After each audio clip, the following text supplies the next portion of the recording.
Tervehdys kaikille. Jatketaan piirtelyjä ja nyt lähdetään perusteista piirtämiseen ja lähdetään tekemään vähän jotain lohikärmematskuja.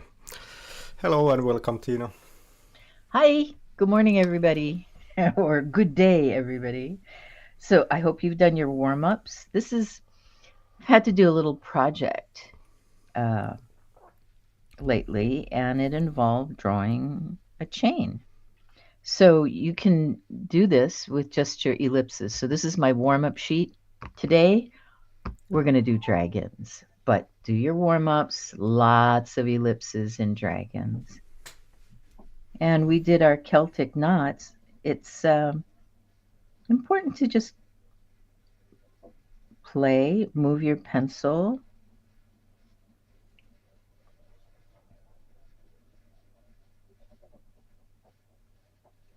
It takes a while. I mean, I had to do over 100 links in the drawing, and I've drawn lots of chains before, but I had to change my mind. Yeah. I had to warm up and practice and think about how this works. So we've done this with our Celtic knots, right? So ellipses here, lots of ellipses, lots of circles.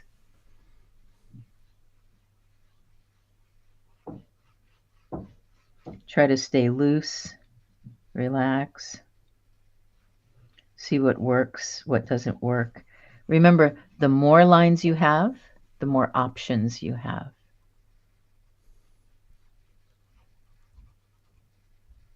Eli kannattaa muistaa että mitä enemmän viivoja tekee, niin sen enemmän vaihtoehtoja on, kun piirretään lyijykynällä.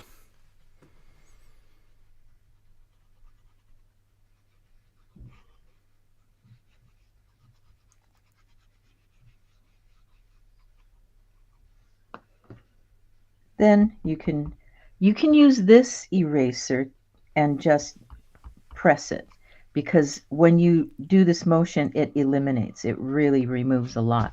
Sometimes you just want to lighten up a little bit, so you might want to do that motion instead of be kind to your drawings. Eli nämä muovailtavat kynät on just siitä, että niillä voi painella tolleen noin ja ottaa sitä väriä pois paperista. Okay, well, you can see our warm-up pages can start off pretty sophisticated, but make sure, remember, lock this up, move your elbow, and you should be drawing from your shoulder.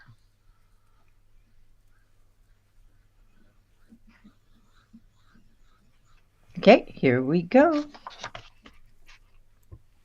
We're going to do baby dragons tomorrow because they are more difficult. They really, really are.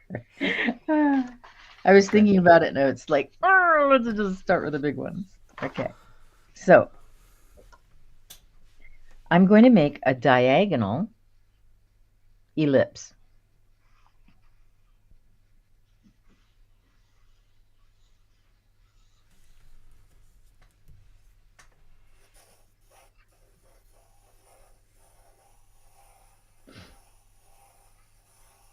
Then I'm just going to you can put this circle almost anywhere. This is going to be the head.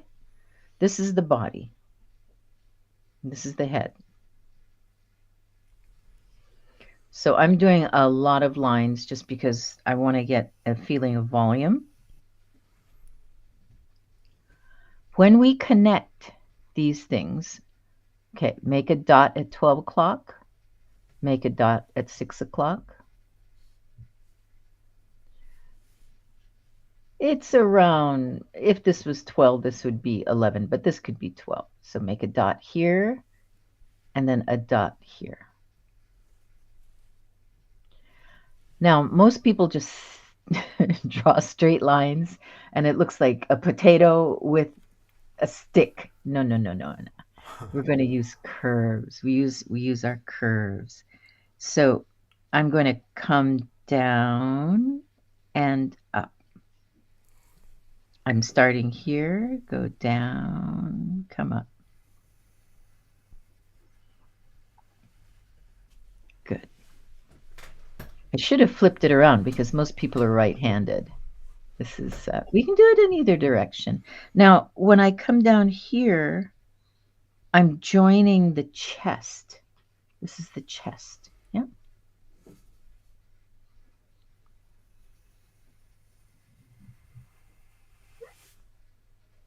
Okay. Now, they're all kinds of dragons. They're cat-faced dragons, lizard-faced dragons, horse-faced dragons. I hope that makes sense, but I'll do different dragon heads. Now I'm going to put a dot up here, and we're going to make a triangle. Okay, so 1 dot, 1 dot, 1 dot.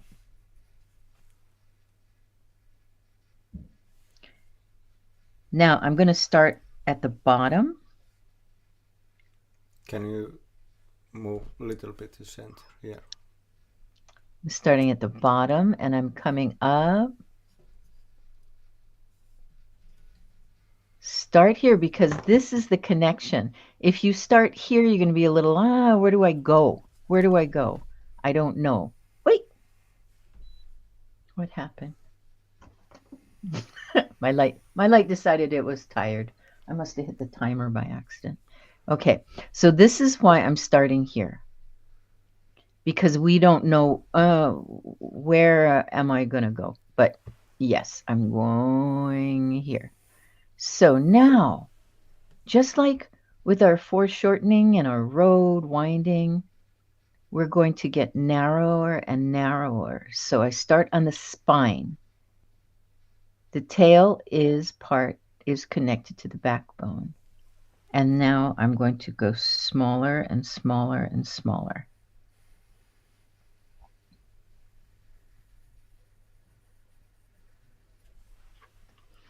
Okay, so this is let me back up a little bit. This is a really good start for a dragon.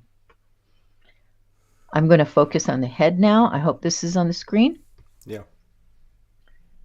I like to make a forehead for my dragon. I know what it is in Russian, but I don't know what forehead is in Finnish. So make a forehead. It's a little bit flat to the nose.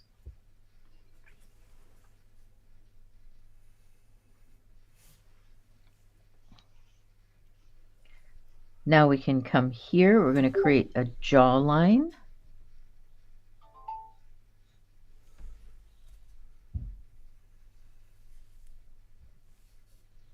And the lower jaw. So this is already looking pretty good, I think. Okay. It's looking dragony to me. Okay, can you see this? Yeah, yeah. Okay. Digital seahorse. Yes, it's very much like a seahorse. No, in the chat. Oh. Yeah. Diagonal, so it's diagonal. It comes down. So this is where the nostril's going to go. The lip. And then this is like 1/4. If I divide this is like 1/4 down below. Of course, halfway doesn't look so great.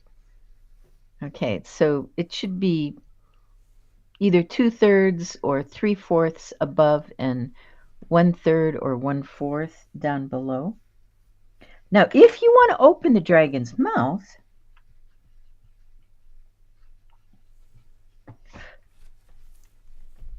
open it with a small half circle.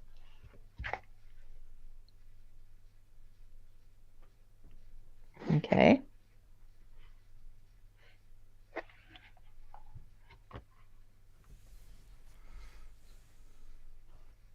In keeping with this, don't make this too long. It's sort of a radial movement, so it's going to be a little bit shorter.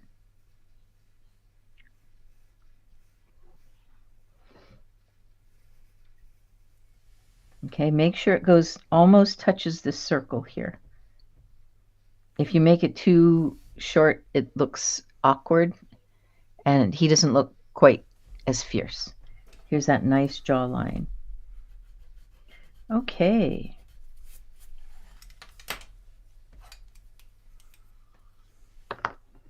I'm going to erase some of these lines just for clarification.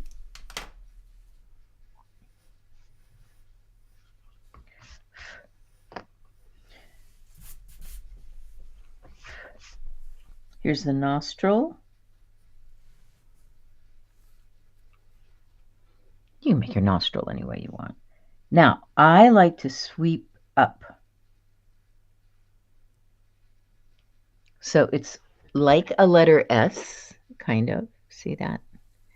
And this will give us room for the eyeball, which is really cool.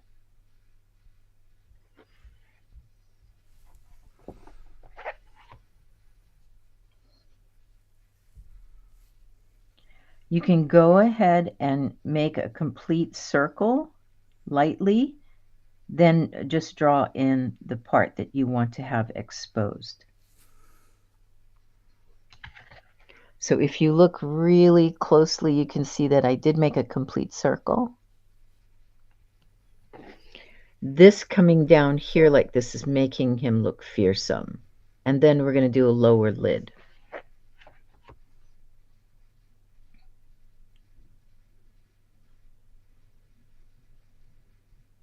Maybe a dragon before coffee. I don't know. Okay. But I like to add a lower lid. We usually draw dragons with reptilian eyes, which is a vertical iris.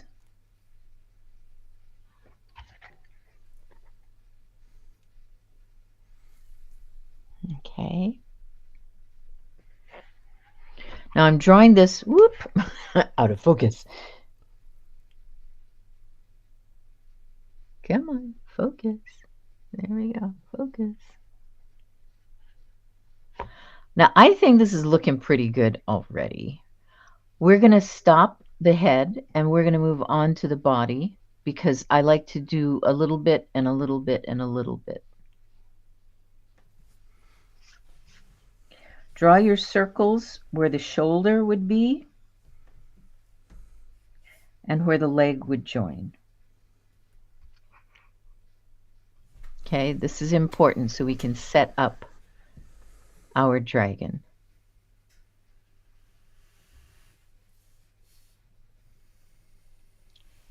I will do one flip the other way. So for all you righties, I should have done it the other way for ease. Okay, now we haven't really drawn people, but I've shown you how limbs function.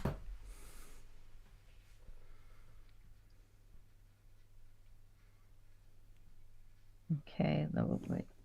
This dot is going to confuse you. Okay, so we've got 1, 2, 3. We've got a triangle.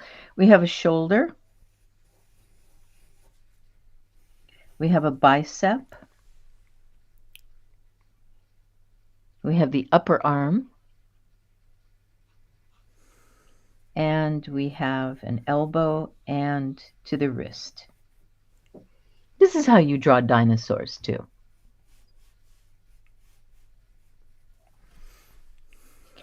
This is pointing to the tail. Now, when we do a leg, it's going to point towards the head. So it's an arrow going this way. This is an arrow going that way. This is where it joins the body. Kolmio tonne päin, kolmio toiseen suuntaan.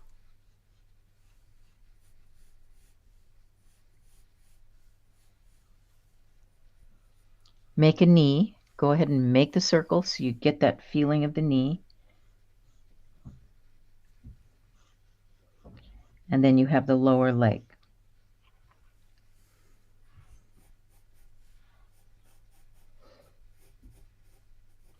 Now you're going to have to look at balance. Is this logical? If I make the leg too far back, it looks strange. If I make it too far forward, it's more like a Tyrannosaurus Rex.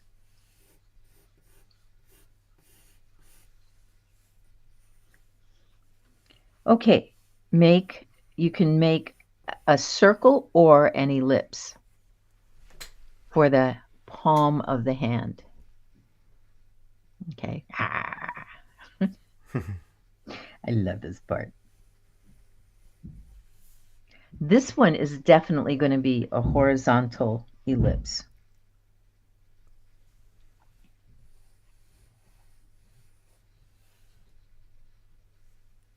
Okay, now I'm going to do an enlargement of what I'm going to do here because it looks very small.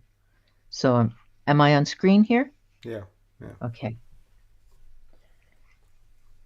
So we did that section on hands, and if you can have your dragon holding something or just walking. So we have the palm, and then I'm going to come in with a circle, that first joint to the second joint,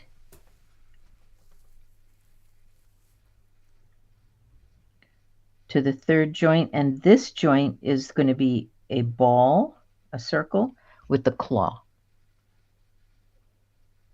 Now you can just simply do it with lines, 1, 2, 3, 1, 2, 3. But I want you to understand what I'm doing.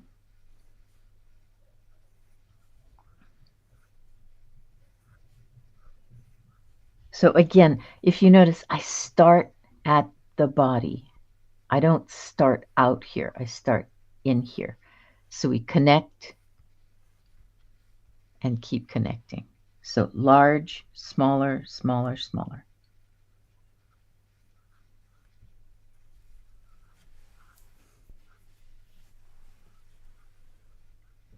If you want to, you can make a thumb. The thumb's going to be on the inside, so you're only going to see a little bit of it.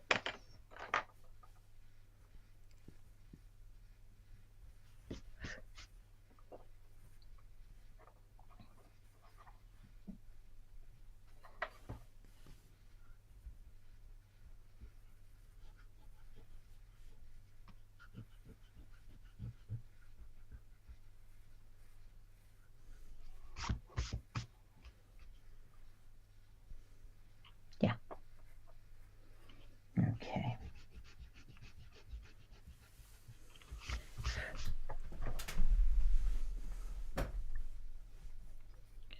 With the foot, now, okay, I like to make the hands half the size of the feet. So if we start with the hand, we're going to go 1, 2.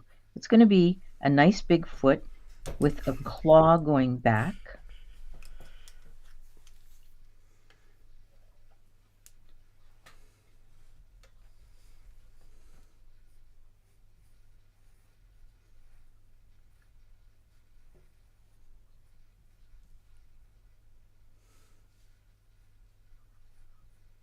And coming forward.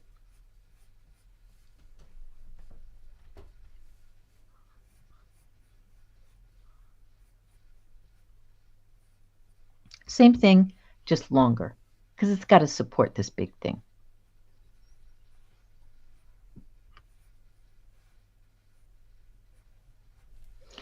Now, to me, he looks a little naked, he or she. There's not enough happening here. We can. Yes, we need a lot of stuff here. We're going to get a lot of stuff. When we do the other arm, just remember it's still all the same principles apply, and maybe a little bit of foreshortening. So maybe the arm starts here.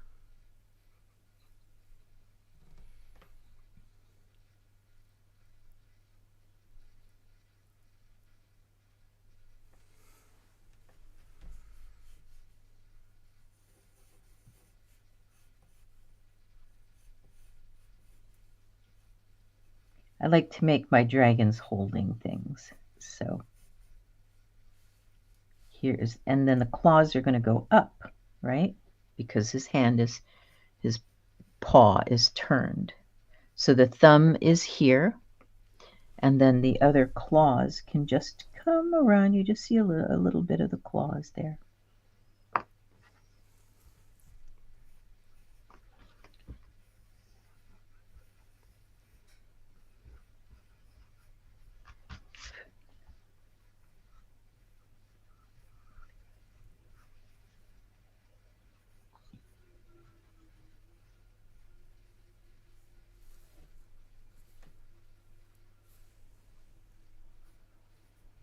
Remember, when we have our letter Y, it's going to tell us what we're seeing, if it's coming towards us or moving away. So this looks, I think, pretty good. Okay, now let's give them some horns. What are horns? Horns are simply triangles. Okay, so that's boring. That's not exciting. But if we do this, it's more organic and it makes sense. But how do we attach it? Now, remember our tennis ball heads. When we attached the nose, we did a flat ellipse first, and then we added the nose. So figure out where you're going to put it.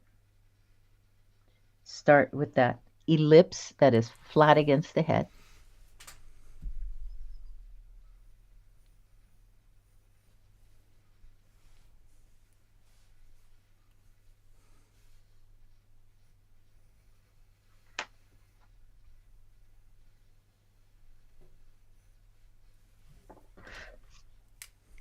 Now, I like to put ears on my dragons.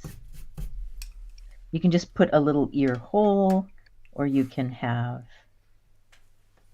an ear. Again, it's just triangles. Foreshortening,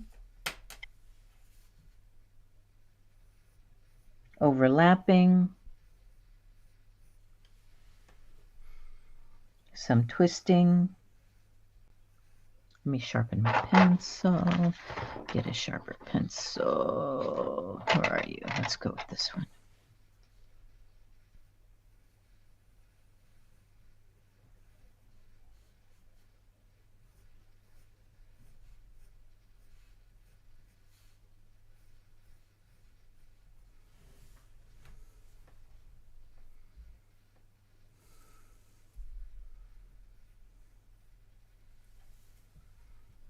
This one is going to go in the opposite. This twist is going to go in the opposite direction.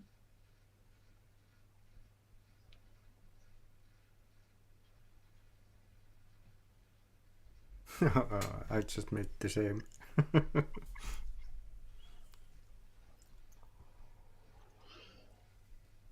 Okay, they twist out, yeah? Okay. Now I'm cleaning, as you notice, I'm cleaning up as I go along.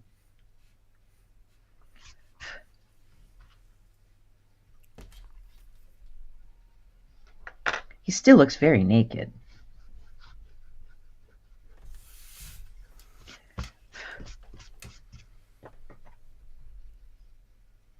Now we're doing a profile, right? We're looking at it from the side. So we can put in, I love this word. I love this word, vestigial. It means there but not useful. Vestigial wings, because I'm out of space. Okay, so instead of big wings, which we can do on another one, I'm going to make little wings. Okay, just little wings. Again, triangles.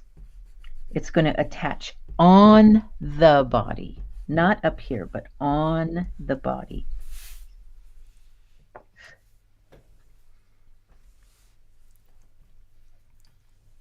And then I can figure out how big I want to make the wing. It's going to extend to there in my drawing. It's going to come up to here.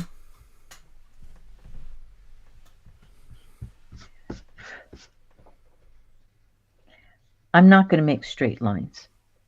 They don't look cool. Okay, I'm going to slight curve. slight curve. Slight curve. You can make it go this way, but that doesn't quite make sense for our drawing.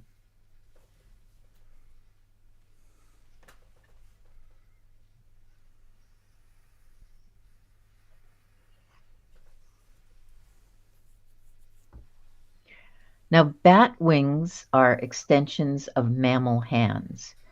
So if you look at a bat wing, they have 4 fingers and a thumb. Okay, so we can base it on that if you wish.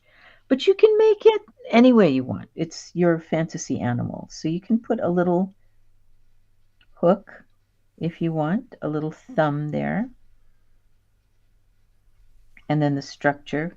And here we go. I love this. You can bring that down a little bit.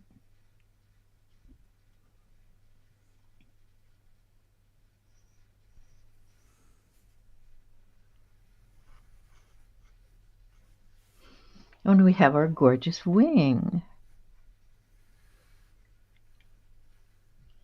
So we have to think in 3 dimensions now. We're illusion. We're doing illusion. This is a 2-dimensional surface, height, width. But in this imaginary thing, we're creating 3 dimensions. So we need depth. I'm going to bring this up just like I did here. Okay, I'm going to bring this up, overlapping the body and then the wing. This is going to be not that much higher, but it's going to be more forward.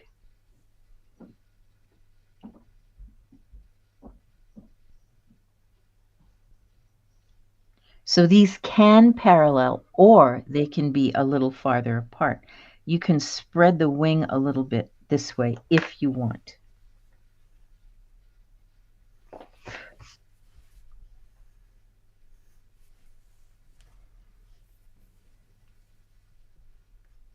Overlapping.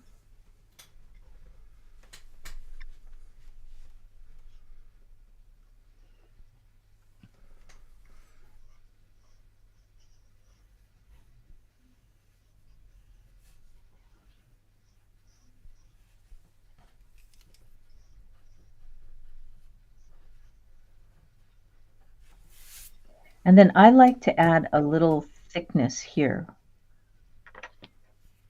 where it connects to the body.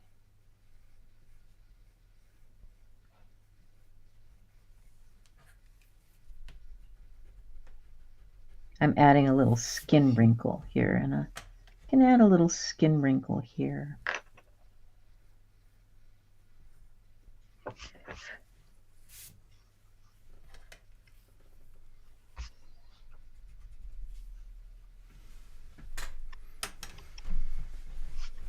How are we doing? Okay. We're doing great. Okay, we've done 2 horns, we've done 2 legs, 2 wings, we've done 2 arms. Now we need to do the other legs. So let's think about this. If this is here, then this needs to come up to about here. So place a line and then think about it. Okay, does this look right? Should I make it lower? Should I make it higher? You have to think about that. If his legs are far apart, it's going to be higher. If his legs are close together, this is going to be lower.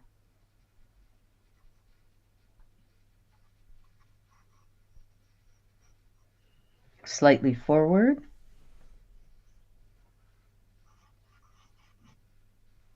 See how everything is sort of lining up like this on this diagonal? This is our horizon right here. Okay.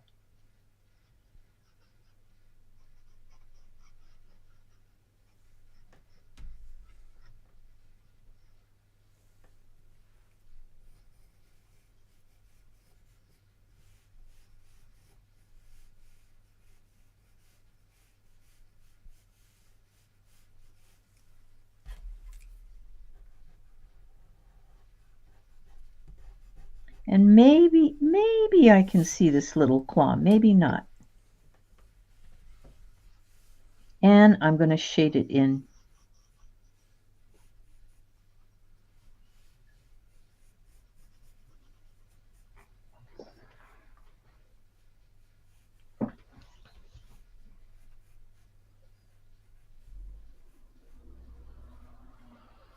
Now remember, the first drawings are always the technical part of what I'm teaching you. So we have our horizon line, our point of view. So things are going to shift accordingly.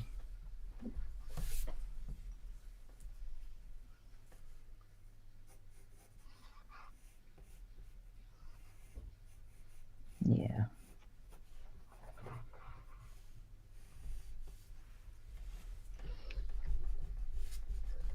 Okay.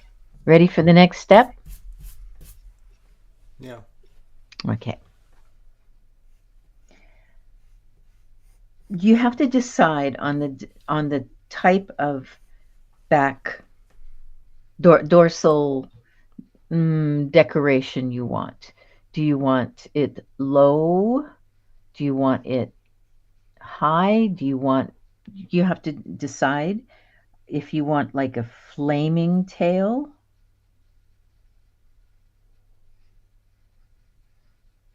Remember, these are just triangles. Just triangles.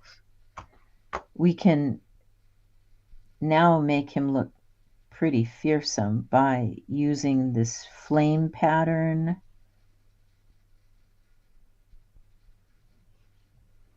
You can make it very low.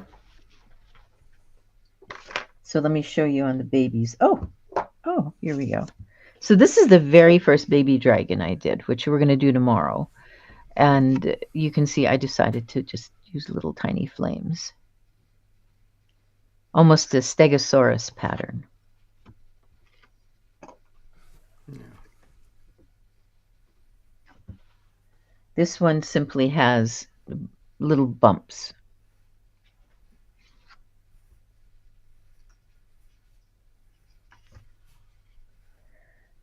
This one has far apart triangles.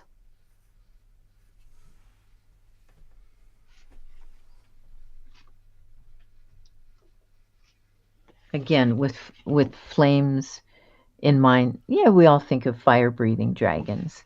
This one has just little tiny bumps on it.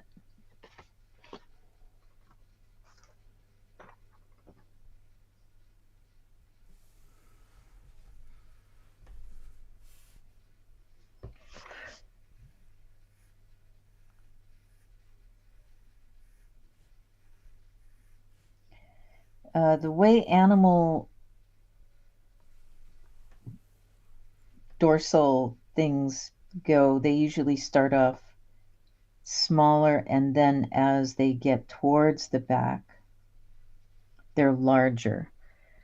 Not every animal follows this, and this is a fantasy animal, so we can do whatever we want.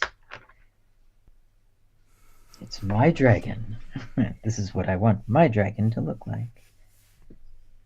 These can be hard, these can be soft.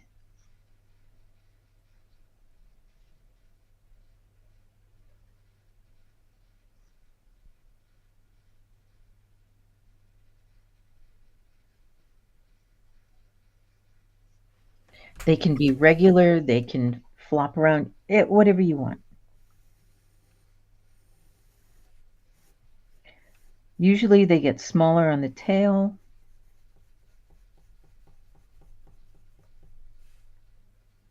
Now this is I'm going to make the tail twist, okay? So this is a neat little trick. You move it over to this side, so you can make a dotted line just to guide you.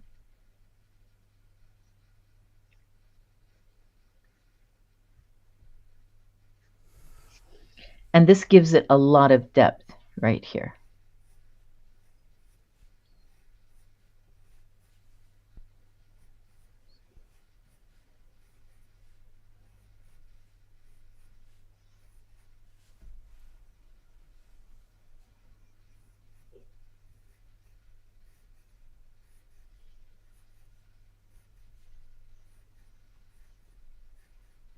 Now, let's understand what we're drawing here. We're drawing a cone.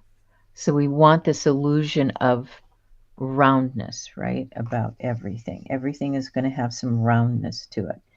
Well, he needs belly scales if he's reptilian. So part of it is parallel, and then it can get a little wider, or you can keep it pretty low.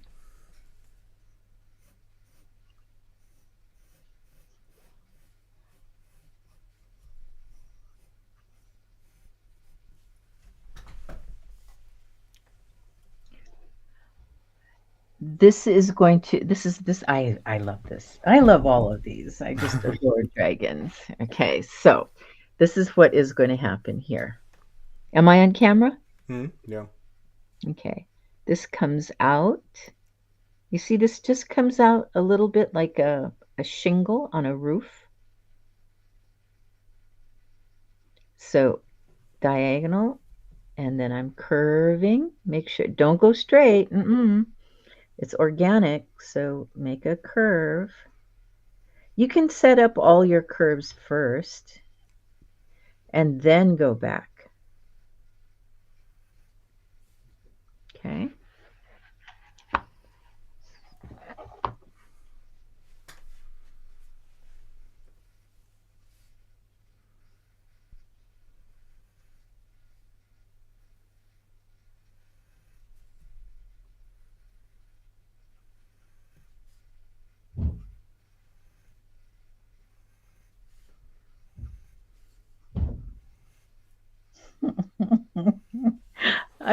We're having that boom boom that you're here. I don't know if you heard the boom. Yeah.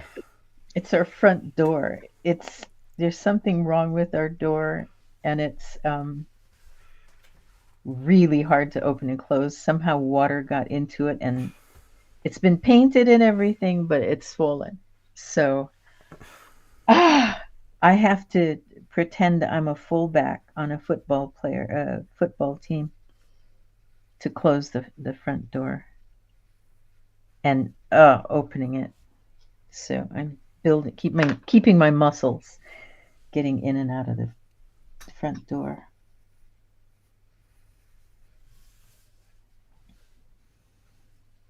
Life in a wet place. And there we have our nice tummy scales.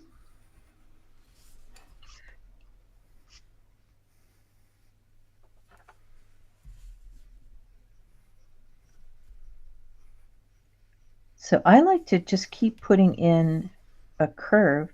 Look at what I'm doing around here now. Okay, this is going this way. Then as I come down the neck, it's going to straighten out because it's going to go this way around the body. If you do straight lines, it's going to look flat. So remember to curve your guidelines. Curve them. Now, if you do your guidelines light enough, you don't need to erase them. And you're wondering what these guidelines are for. They're for the scales.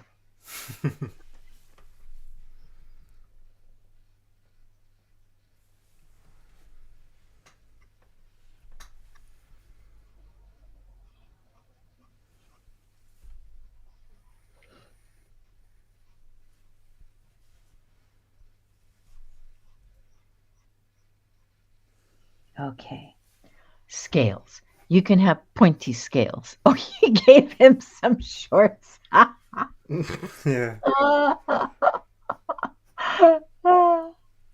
can give him a fancy t-shirt too.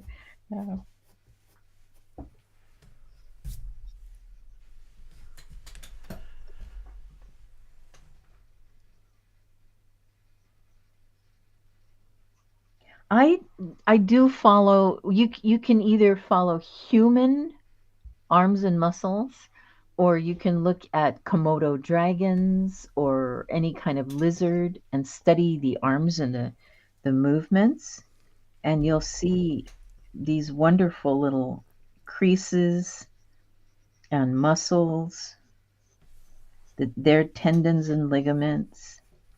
They're fascinating. Reptiles are fascinating. Okay, scales. Scales. You have your choice. Any kind of scale you want. You can make pointy scales.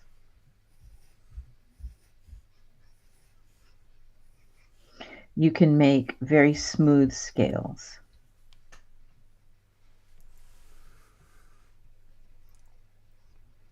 And you don't have to, if you want to. I mean, I have done a lot of scales, but you can do suggestions of scales. Okay? So let's just analyze this a little bit. You can see it's curved. It's an illusion. Okay? So I have created a shadow and shading and a highlight of white. So this gives it a slick feeling and just a hint of scales. I haven't drawn every single scale on its body. You don't need to. Yeah. I usually do fishes, just a few scales, not all of them. So this, I mean, it's a baby's and it's got little tiny, it's made of dots. Scales are made of dots, not lines on this one. Okay. When I do ink work, I use a lot of dots. Okay, this one I only put a few scales on the shoulder, and that's it. This one again, because I didn't want, if you use a line, it's really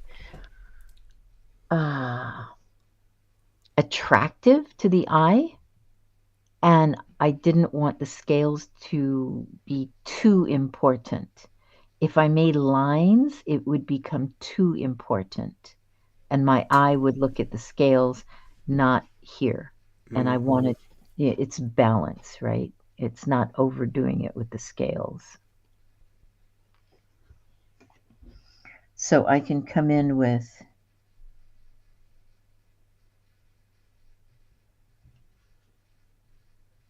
but follow the curve. I can come in with a few scales.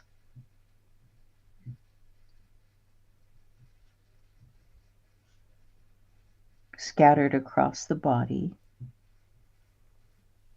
But follow your guidelines or it will flatten out. And I want the illusion to be of curves, that it's rounded.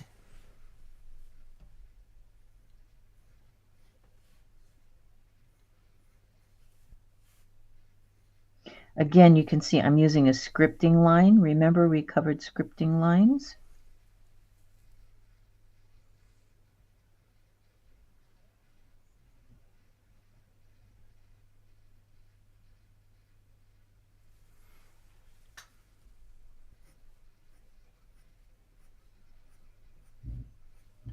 And why am I hopping around? Because my hand, if I get into a pattern and I start here and I go 1, 2, 3, 4, 1, I'm going to get bored. And also, this is going to be very different from here because my hand movement will have changed. So that's why I will hop around. Don't get bored with your own drawing.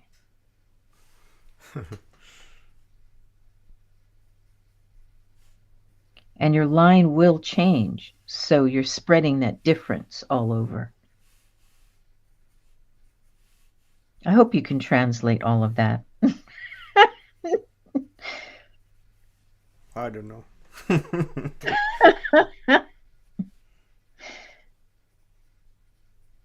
So a little here, a little here, a little here. Vähän sinne sun tänne.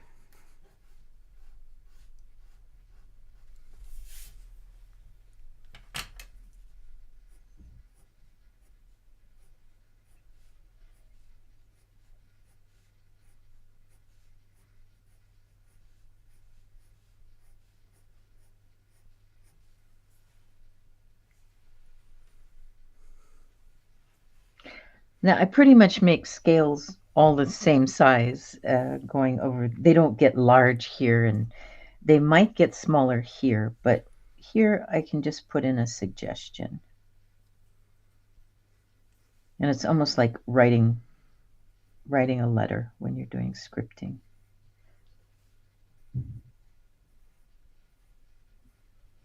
Just follow that curve.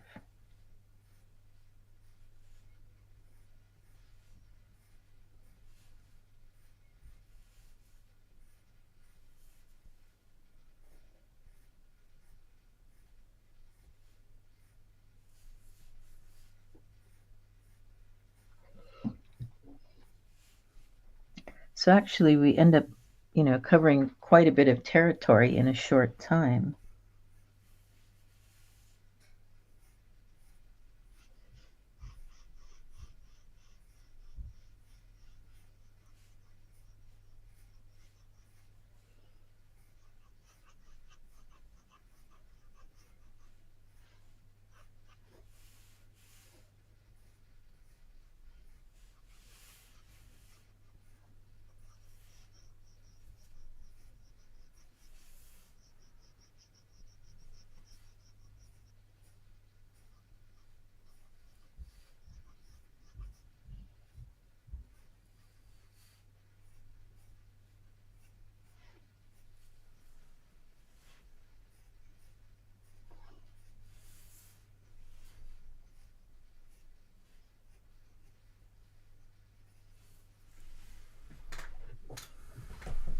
Okay, we're going to go back to the face now. Everybody ready to go back to the face? Okay. Oh, let me work on this.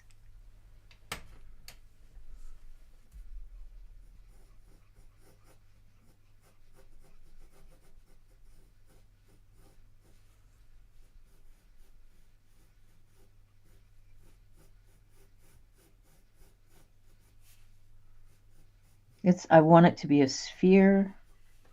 I'm using curved lines. Coming in with a highlight.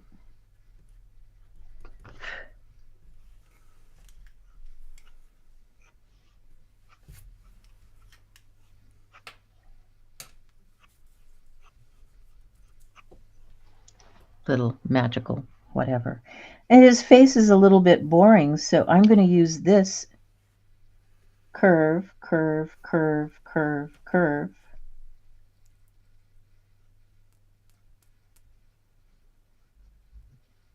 And give his snout a little bit of depth. And of course he needs teeth, so our teeth are simply triangles. I'm going stroke, stroke, stroke, stroke, and I get a nice sharp tooth.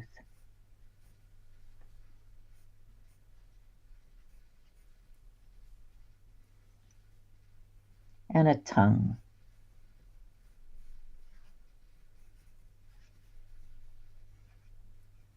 And if you want some flames, make some flames.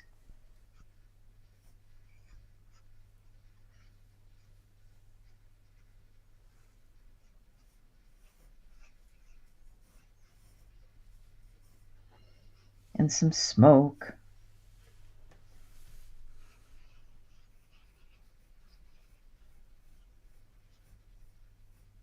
Lower lid, little shading.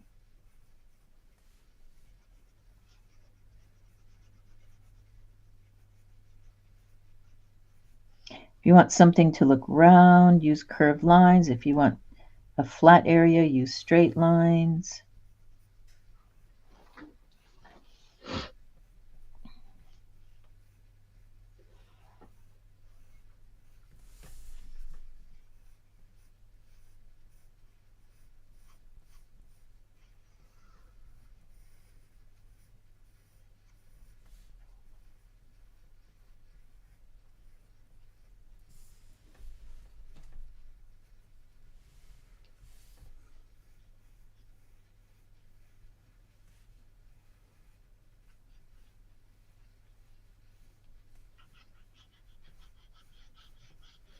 You can use the side of your pencil for shading, or you can pile on a lot of lines for shading. It's up to you.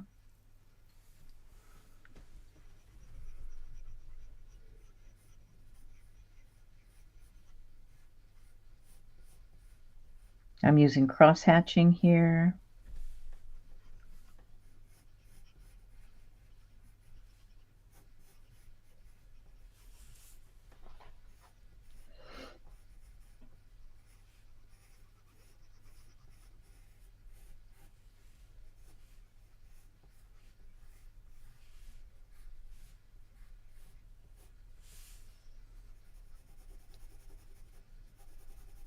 Any questions or comments from anybody?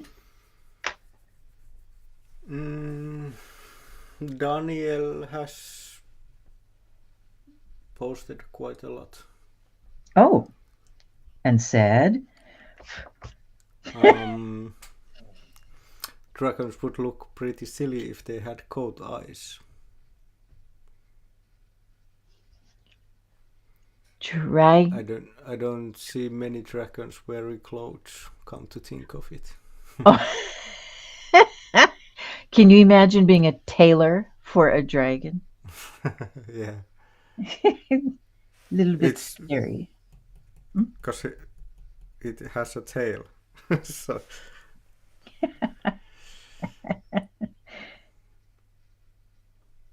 She hasn't seen many New Yorkers walking their dogs, huh? They have coats for dragons. I mean, for dogs. Oh, Daniel, you checked the club site. Thank you.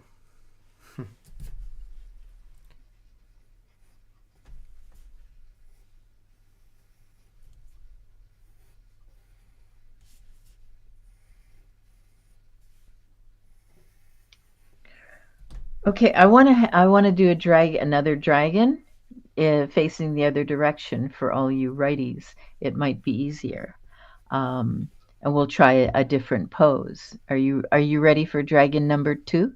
Yep. Okay. So today is it's the 4th of February already.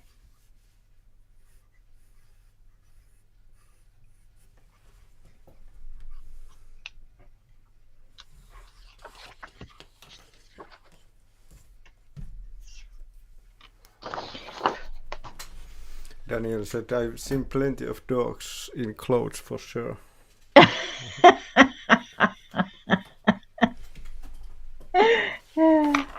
I have neither a dog nor would I dress my dog if I had one. But okay. This is a dragon that I sculpted. It's stoneware. It's clay. And I've taken all the principles that I've just shown you on paper and worked it in a 3-dimensional form. So you can see how the horns go in different directions. And I like putting the scales that I showed you, the underbelly scales here and here. Okay. And it's sort of impossible to show you, but I open the hands of my dragon so they can carry crystals. Cute. So I've made over 75 of these. Oh, quite a lot.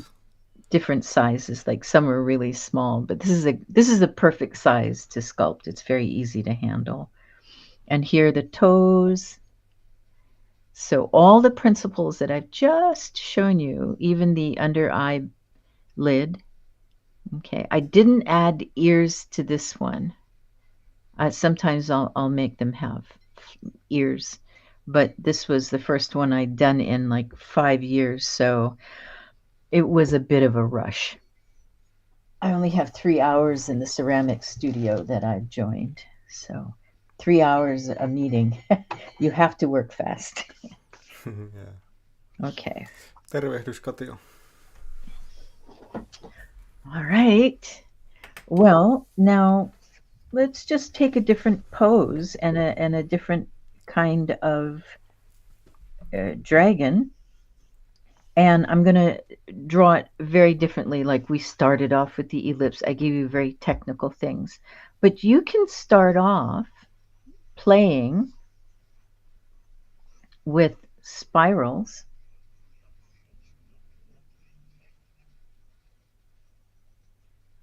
Start off very loosely and just kind of figure out what it might look like in 3 dimensions. So can you Elikkä see? spiraaleilla voi vähän niin kuin hahmotella sitä.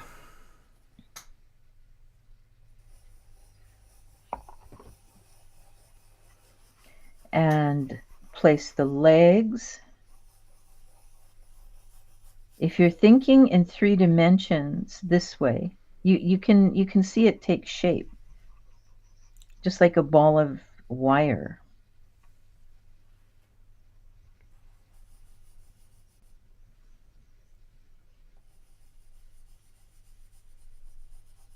If you want it walking, if you want it sitting, if you want it holding something. If you play around with this idea, you can change your mind very easily and have a tendency to play a little bit more. Also, all of your curves are in. So this is going to be more like a thought process. I worry when people get too tight and it's like, relax, okay? So relax and kind of think about, I want the horns to look like, I want the horns here. I want the eyes here. This is actually, once you get used to doing it, it's quite satisfying. Okay, so you can build your face.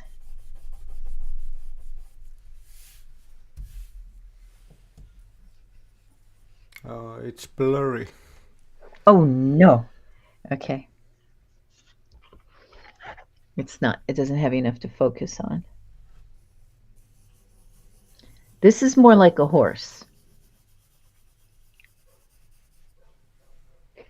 And I think if you look on the internet for dragon pictures, you're going to have literally, not figuratively, but literally, you're going to have thousands of dragons to choose from.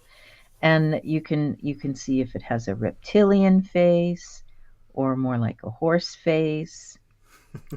Or a pig face. Or a pig face. Pig face. That'd be terrifying. A pig face dragon. With the sharp teeth. Yeah.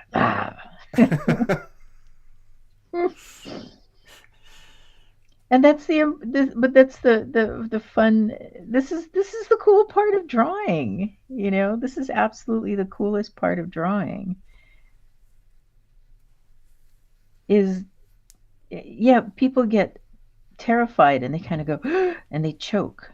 They get scared and it's like, no, this is the time to not be scared.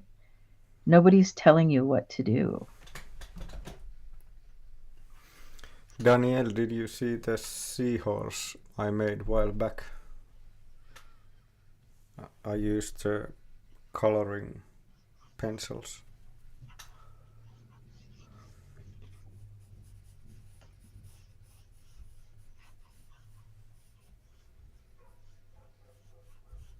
Okay, we can even turn this into, like, I'm looking at it and it looks very aquatic to me.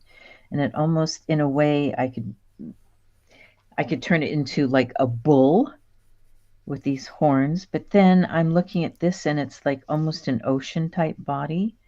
So I can change my mind at any time. I can take this form and turn it into more like a deer if I want to.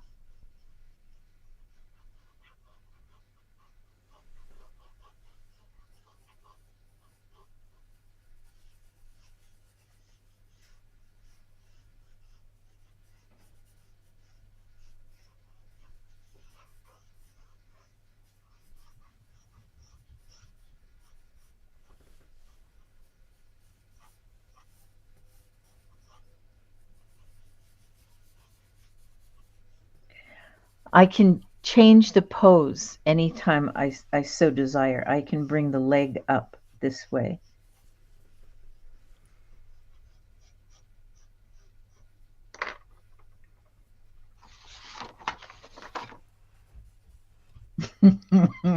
I know. Where'd my eraser go?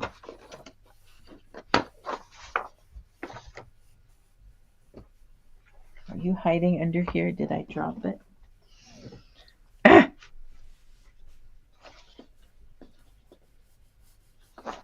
Oh, well, it's a good thing I have more. Here we go.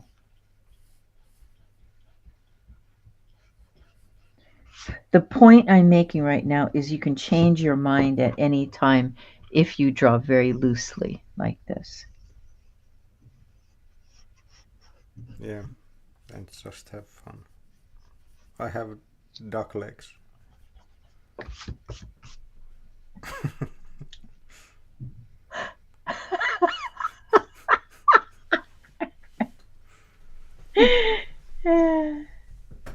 What would a duck dragon be? What would it be? I'm trying to think of an appropriate name for. So what are we working with here? We're working with cylinders. We're working with cylinders and spheres. Sylintereitä ja ympyröitä.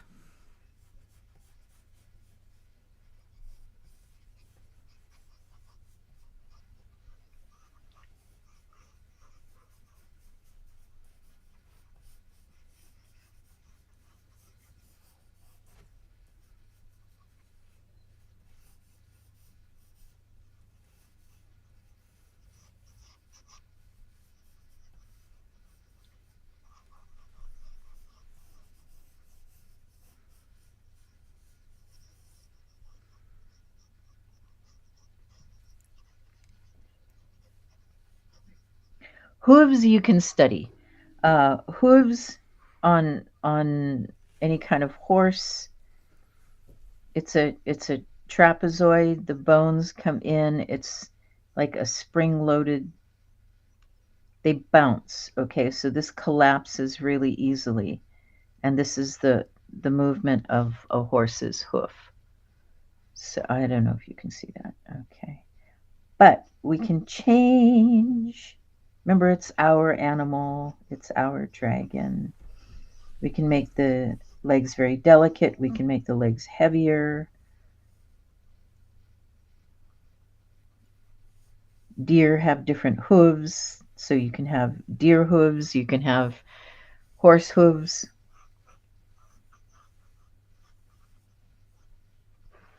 It can have a long dragon tail, it can have a horse's tail, whatever you want.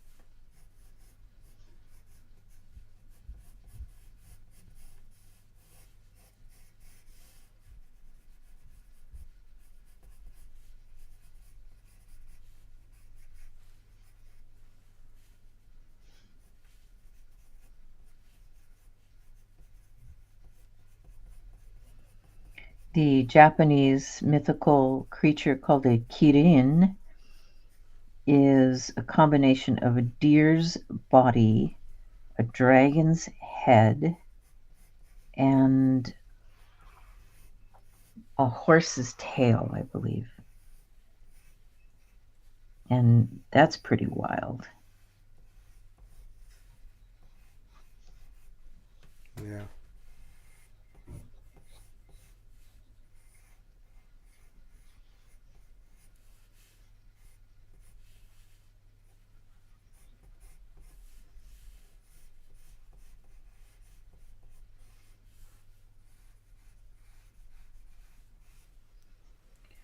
So we are into the year of the horse,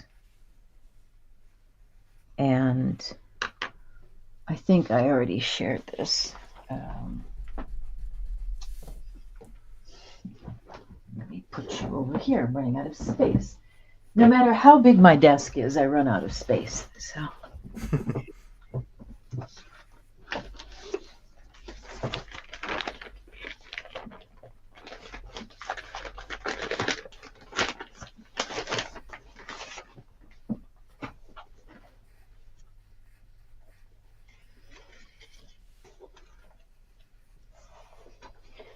Oh, I've almost got this filled. Almost. Okay, so this was the year of, we had a terrible year. 2023 was a terrible year, and it was the year of the rabbit. So this rabbit that I drew is all banged up with, he's got bandages on his ears and his arm is in a sling. It's a terrible year. And the dragon is, this dragon is a very Asian dragon with, they're supposed to have red coral antlers and golden whiskers, and he's holding the world represented as a pearl, and he's playing and just laughing. It's like, haha, well,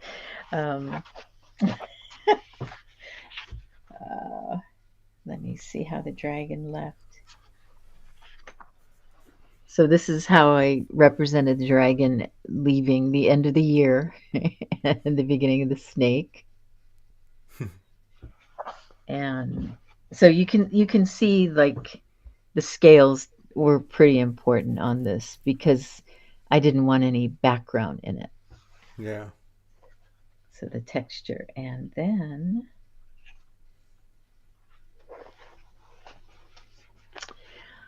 this is 2025 disappearing, evaporating, and here we are in the year of the fire horse right now. So you can see obviously the horse elements that I use when I do a lot of my dragons.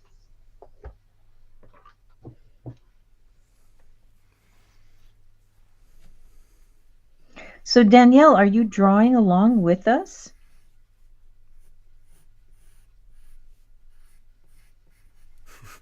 I'm almost translated in Finnish. Yes, translate it. For Danielle. Oh, she speaks English. Okay. Got it. Actually, what would it sound like in Finnish? I love it when you speak Finnish. Asking Danielle, is she drawing? Mm-hmm. Danielle, piirrätkö meidän mukana? For example. Okay.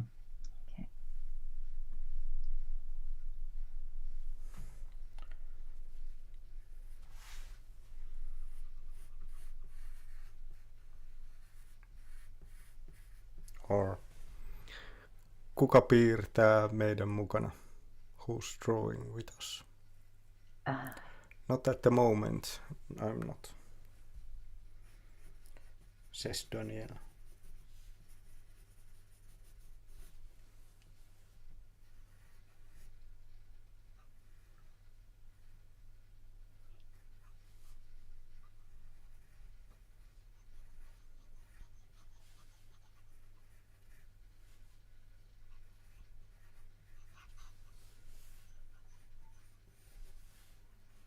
There's I believe he's a Japanese artist, and he does these very scribbled drawings of furniture, and then he actually builds the furniture out of pieces of wire. So when you're looking at his furniture, it actually looks like a drawing. I don't imagine they're very comfortable to sit in, but it is very, very interesting.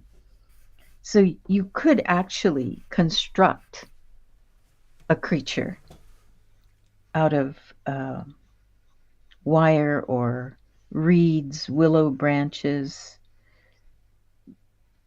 grass even, just bundling it up and twisting it around, because we're using the illusion of this three-dimensional form. Yeah.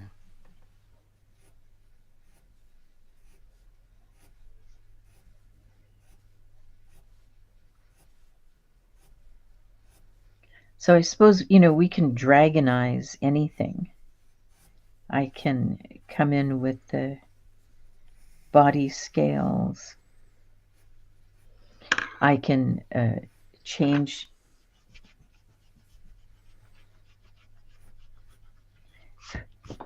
this into some amazing finned creature instead. Yeah, you can, but I can't. my duck dragon. It's so helpless.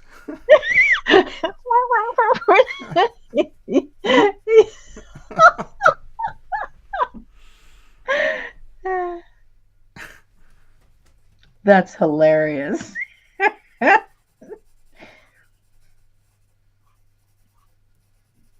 Point being, people, is use your imaginations. If you have no imagination, then copy until you suddenly have your own idea. Yeah, I did years back those exercises, a lot of exercises to open up the imagination. Mm-hmm. And it helped, didn't it? Yeah, I hope so. Yeah.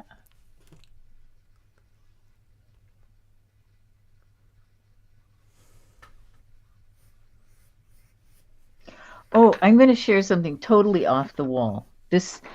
There was a little thing on Instagram that I absolutely was intrigued by, absolutely fell in love with. And it is how to make an endless pattern. So, yeah, I think we've done really well on this. And we'll continue dragons tomorrow, but I just wanted to share this. This is really cool. The way this works is I cut out, I use cheap watercolor paper because I don't have cardstock right now, but this is like not very good watercolor paper at all. And the objective is to create an endless pattern that you can play with. So now I have to think, okay, that's the easiest way to do it. Let's see. That works with that. That goes here, and this goes here. Okay, you start with a central pattern. So imagine that this is blank white paper. And the first thing I did was I started with a star. So you start with a central pattern. And you can just draw over. Now, this is the amazing part. This is so cool. This was probably developed 1,000 years ago in India, for all I know. Okay, so here we go.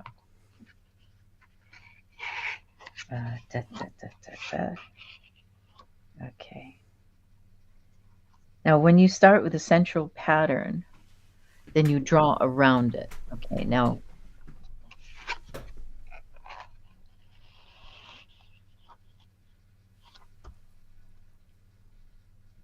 by taking two of the squares and putting them down below, and you continue the drawing, okay, it continues. Now, I just went, oh my gosh, I have to do this. Yeah, I did some of like that with big ink drawings many years back. Yeah. You can just keep moving them around? Not like that. It's just like the drawing just continued on the other piece. Yes, but you just have to know it that it continues. I was just fascinated by this whole thing, because now the star pattern's gone to the outside, but if I go here, because I've continued it, I just love this idea. So if I took a photograph of this and printed it out and cut it, then it would become an endless pattern. So Yeah. this was the last one I did last night. This one is the very first Yeah. one that I did. Let's Colorful see. mushrooms. Yes, I have to, for one thing, I got to get rid of this green board. Katja is saying that she is drawing with us. Katya, wonderful. Thank you. Thank you so much for drawing with us. Okay, there, I have to think about it. This is just so cool. So Indian fabric printers 1,000 years ago figured out how to keep duplicating patterns. And I'm like, that's just so freaking ingenious. Yeah. Okay, so I've got this, right? You can see this.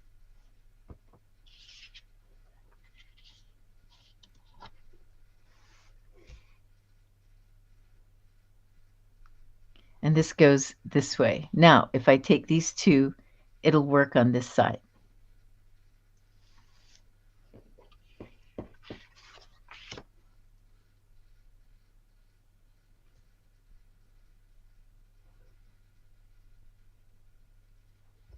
Isn't that fun? It's just like, I just went, oh, this is just so neat. I loved it. So this actually took quite a while. Okay, and then the pattern works like this, and you can just keep messing around with it. Yeah. You can have a lot of fun doing that. Yeah. So anyway, this is what I did yesterday when I had to stop working on the project I was working on until like later today. I will finish that project, and then I got I got so carried away. I did some fish. Let's see. Wait. I have to think about how it goes together.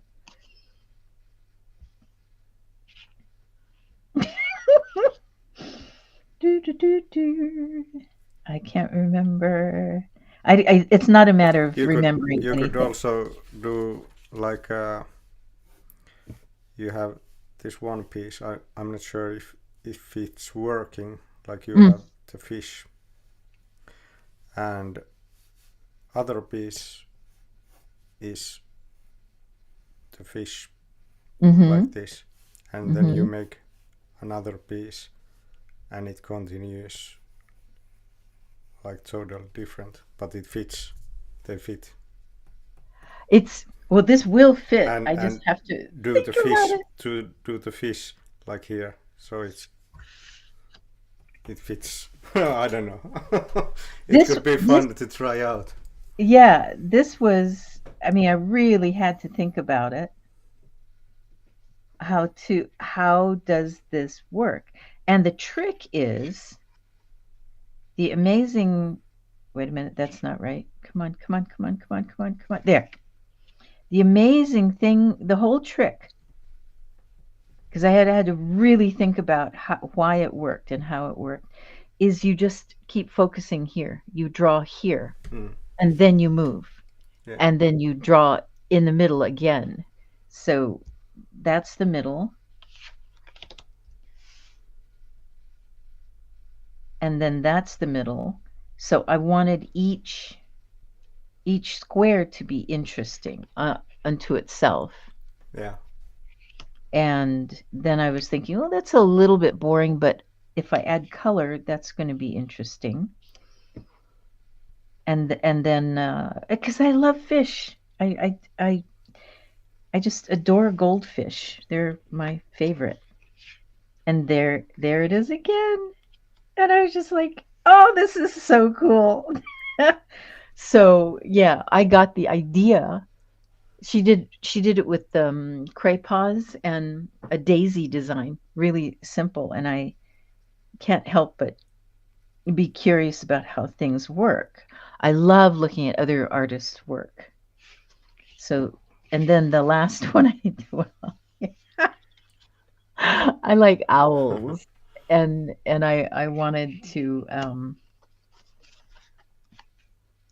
play around with different styles of owls. So, okay, let's see. How about if you use the same markings and do an owl fish? Yeah, give it a try. Let's see. I know I can do this. I like the grumpy owl here. This one. Okay, where's the rest of the grumpy owl? Here we go.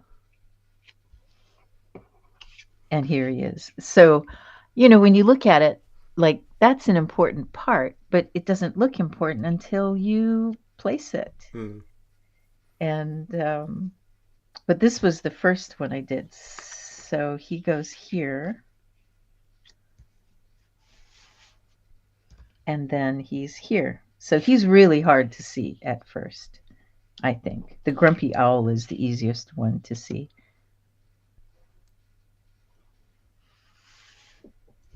And I wanted it to go in different directions. So I know I've gotten away from our dragons, but no worries. There. So eventually, I think I don't know. I might color these. I might save them for just a rainy day when I am so bored I can't think of anything else. I can't do coloring books. I can do my own coloring books, but I can't do anybody else's coloring books. Okay, now the last thing I want to touch on with dragons, let's do a background. I just had to share this today. Thanks for looking. I thought they were fun. I get so excited. It's like, wow. So don't use A4 copy paper. It's too flimsy. You need cardstock. Yeah. If you want to make that puzzle. Okay, so let's look at a background. Very simply. So if this is my eye level, I can move my horizon line anywhere I want, but with this foreshortening. So let's go ahead and do something familiar. We know how to do mountains now. And then you can put mountains in the background, going back further and further.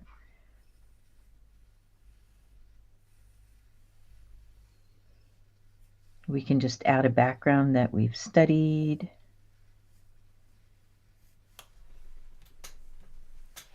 We can put rocks. I'm just doing something very simple because we've already studied this and we know how to do this.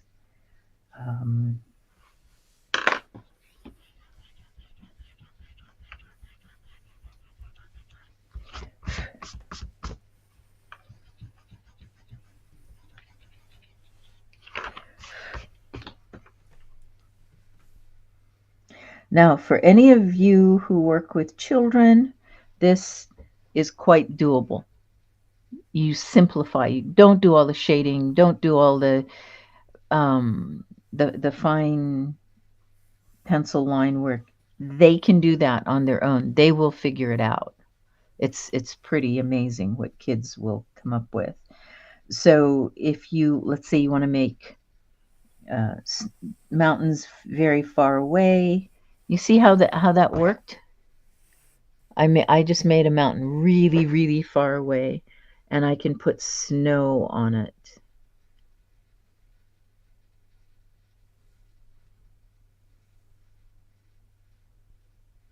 Snow-capped mountains far away. Here you can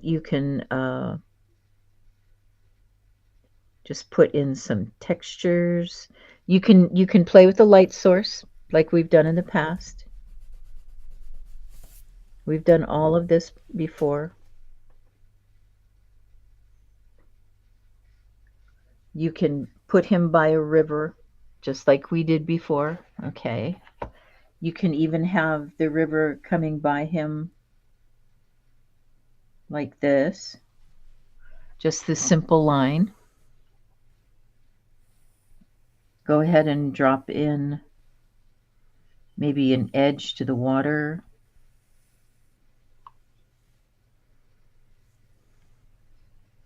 Remember, this is smaller. This is closer to us, so it's going to get bigger. If it's farther away from us, it gets smaller.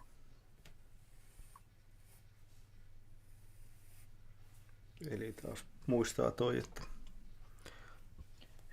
kauempana pienempää perspektiivit. Smaller lines, finer lines. Gets hazier and softer. This has much more detail.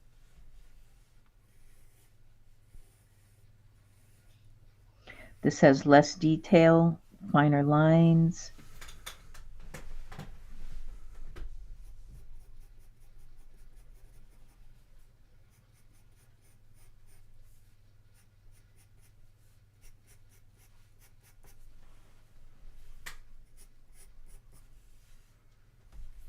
Now this takes being brave, because you work so hard on your dragon to draw something over the figure that you've done. It's scary. A lot of people go, no, I can't do that. But I worked so hard on it. Yeah, you did. And you can do it again.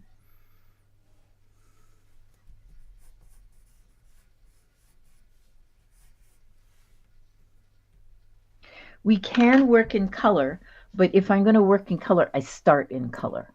And I'm sure, Alpo, you've probably explained that to everybody. If I use color pencil, it gets muddy, right? So if I want to work in color, quite often I will even start with the background first.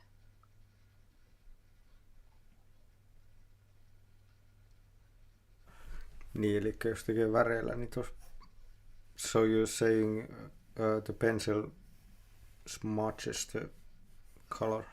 Yeah. Niin, eli I can use my really light. I can use my H pencil to plot things in. But if I'm going to work with color pencil, this is a very particular thing. So I worked in pencil, then I worked in ink, and then I came in with color.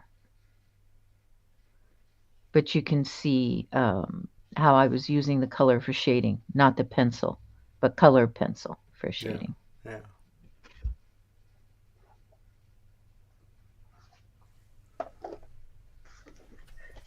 This amethyst background, it looks very familiar to you, I'm sure, because they're nothing but triangles. Play around with triangles. Then I played with light. So again, pencil, very lightly, pen and ink. Then I erased all the pencil, and then I came in with my color pencil. Yeah.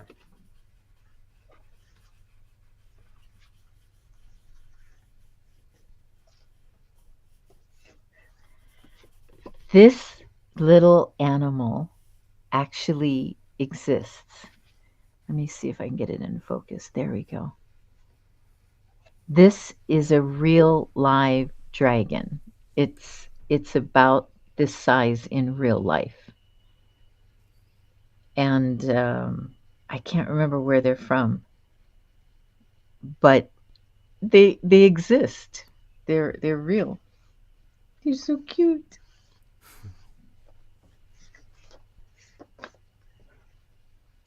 Any questions? No, Epe is saying nice dragon. Oh, I'm so glad. I think she means yours.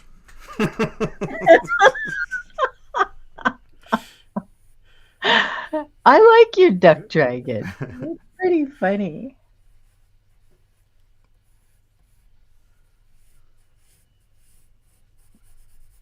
So remember, this is kind of stiff and technical. I'll do some other really quick examples so people can play.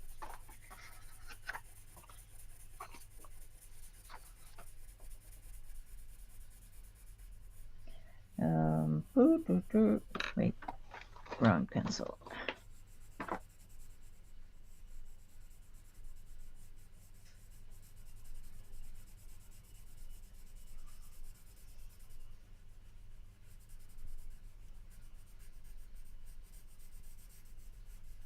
These I have actually sculpted out of clay, and I call them my princess dragons.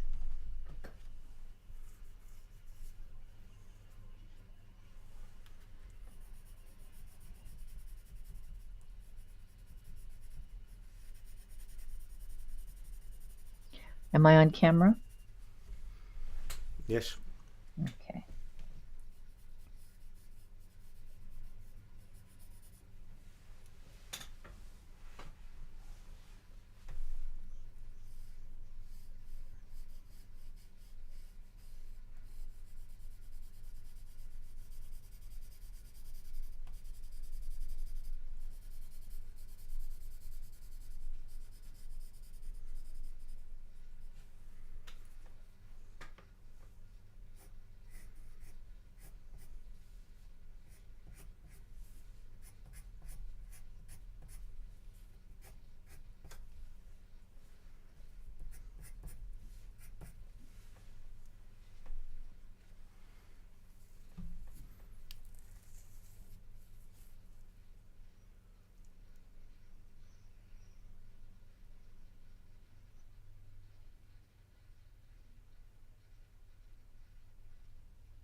So what I'm drawing with is everything I've already taught you or demonstrated about cylinders, curved lines looking organic, overlapping,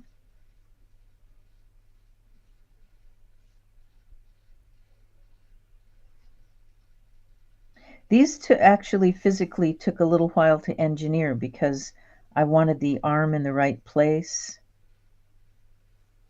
and the feeling of the body, and she's sleeping. Her tail is up over her arm, and then she holds like a real crystal.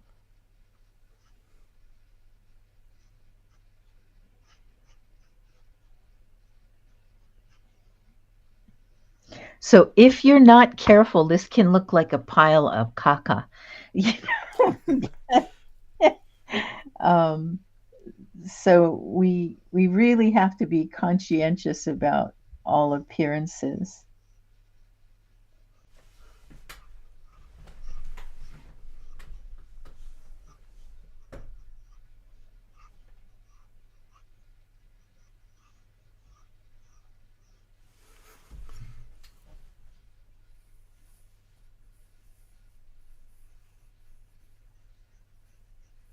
So I'm going quickly to encourage everybody to enjoy the feeling of drawing and play around with the idea of drawing, and to make up your own wonderful worlds. So you can see how the eye is guided by this line, this spiral.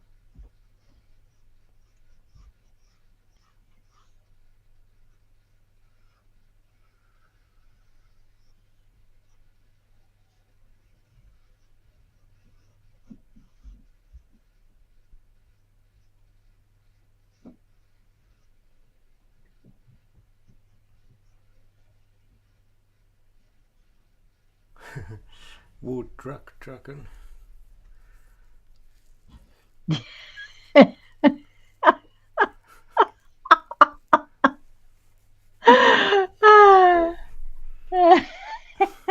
Alpha.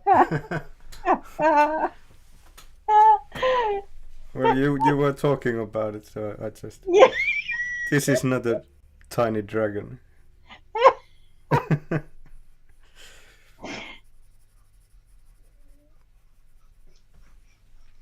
The duck dragon had to go. When you gotta go, you gotta go. Yeah.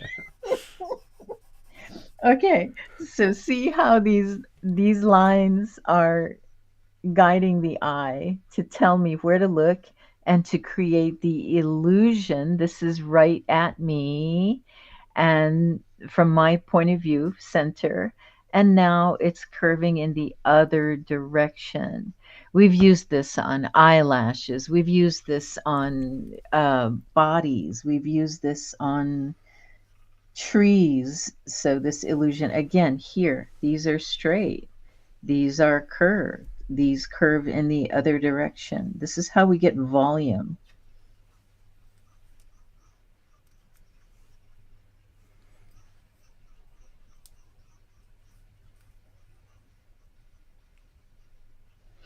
And for those of you that want to do sculpting of clay, ceramic clay or modeling clay, plasticine, sometimes if you draw things out, it's like, oh yeah. And the reverse is also true. Sometimes if you start modeling and you go, oh, okay, that works. So try different things.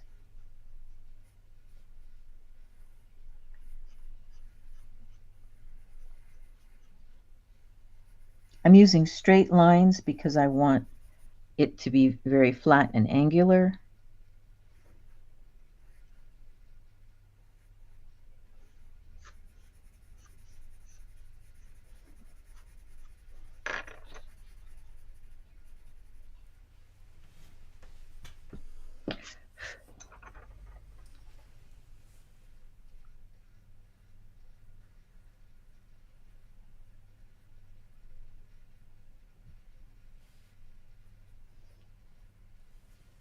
Okay, so there's a little sleeping dragon there, curled up.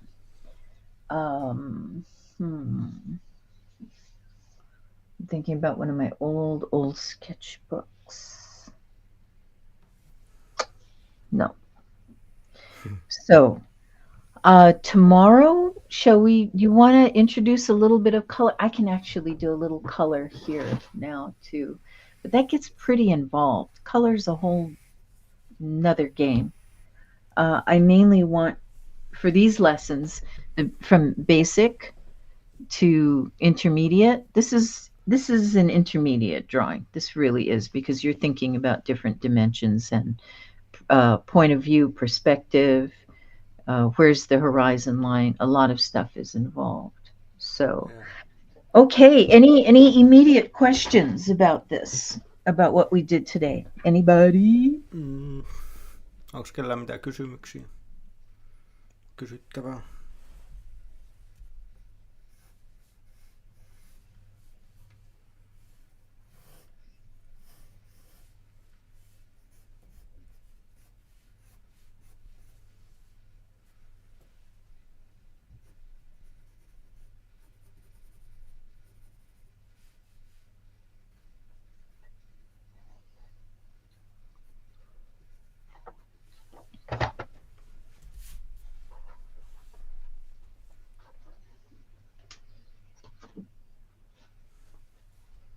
And the average drawing class, or the average art class, is 3 hours long. And I thought about it years ago. It's like, why 3 hours? And that's really all the energy that we have. Anytime past 3 hours, we usually start making mistakes or we overwork something. So even I like to remind myself to stop every now and then. Even on a project I'm really enjoying, it's like, oh, stop. Take a break. Yeah, I need to learn that one. Well, now that I'm a lot older, it's easier to take breaks. It's like, yeah, I'm tired.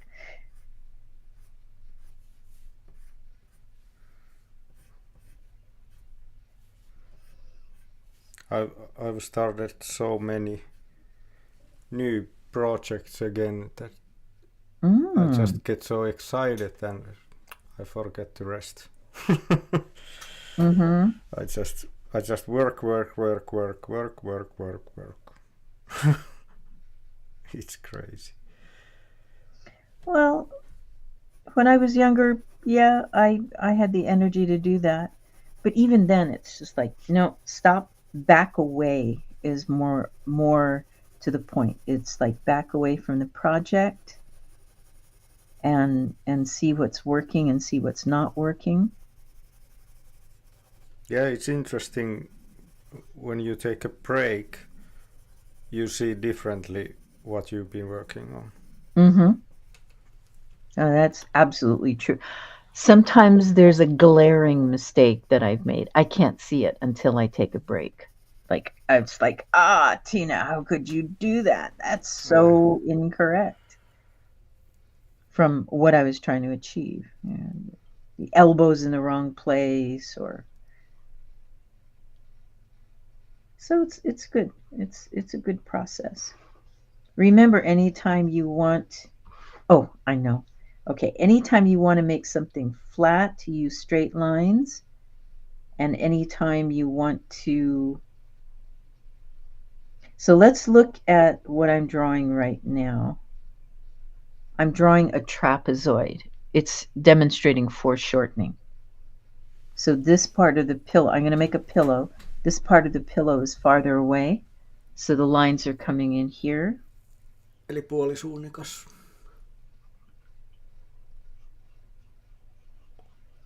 If I curve these lines, I suddenly create the illusion.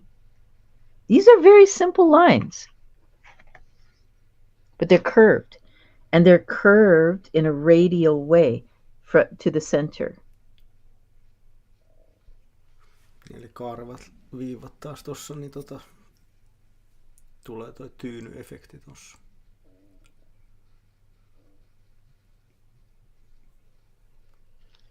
Okay.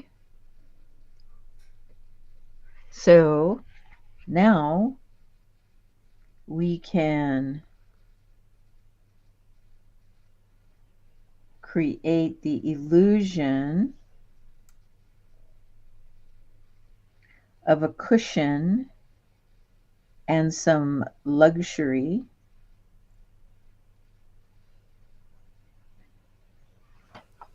Okay, can you see? Am I still on camera? Yeah. Okay. So look at my lines. They're vertical here, and immediately they start moving diagonally that way. It's going that way and that way. We use this all through this drawing, and we've used it in so many other drawings. I'm using a scripting line because I'm working quickly. Also, this is very soft. I'm using a 9B. So I'm not pressing very hard, and I'll show you why. I don't want to press hard, but I want a lot of lead, a lot of graphite on the page.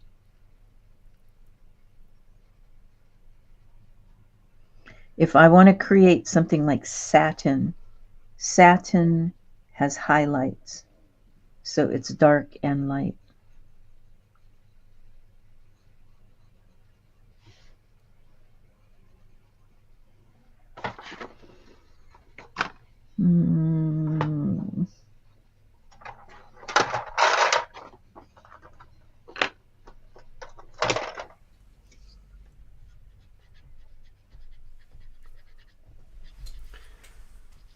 Daniel doodled a weird alien creature. Oh, good. Send it. Dragon alien. Great. Put it on the on the Discord. I wonder what it would look like. Yeah.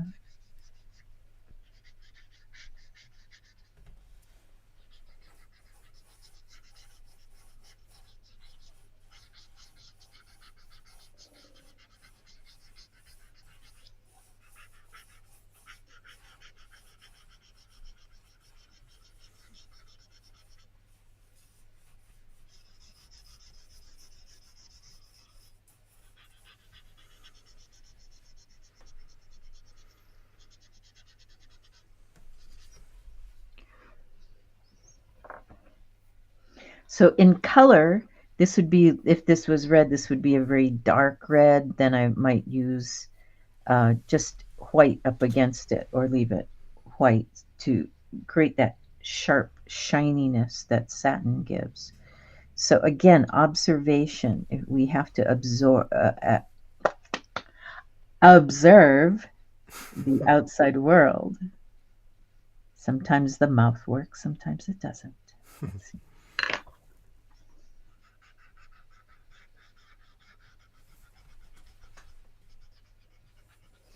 You know, the point of this series, for me anyway, is not to get you to draw like me. It's just to get you to draw and come up with your own ideas, everybody.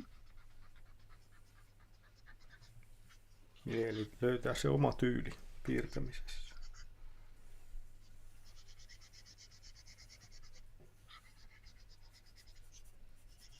And to observe the world. The more you observe the world, the more interesting it becomes.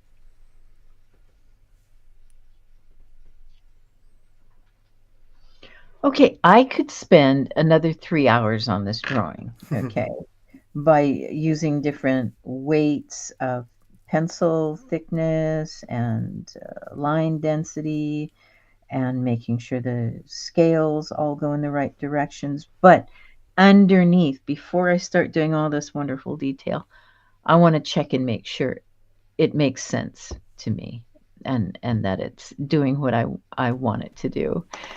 So, Alpo, you had a lot of fun with this dragon. Yeah. Is he going fishing? I don't know. This, you know, I could do a whole little palace in the background, or archways, like a floor with doorways, and to make it look like an incredible palace.